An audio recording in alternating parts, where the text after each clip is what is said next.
বিসমিল্লাহির রহমানির রহিম।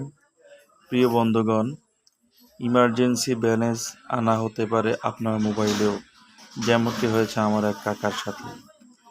কাকা মোবাইল রিচার্জ করার জন্য আসলেন 100 টাকা। রিচার্জ করতে গিয়ে দেখি তার মোবাইলে 90 টাকা ইমার্জেন্সি লোন নেওয়া।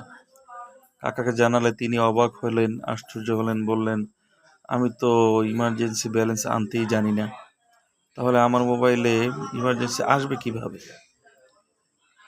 তখন তিনি স্মরণ করে বললেন যে গতকাল নাতিরা মোবাইল নিয়েছিল, তারা ইন্টারনেট ব্যবহার করেছিল, সম্ভবত তারা লোন তুলেছে।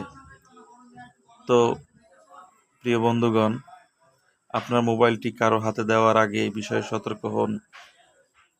না জেনে, না বুঝে অথবা বুঝে শুনে মহব্বতের খাতিরে আপনার মোবাইল থেকেও কিন্তু ইমার্জেন্সি লোন নিয়ে তারা ইন্টারনেট ব্যবহার করতে পারে।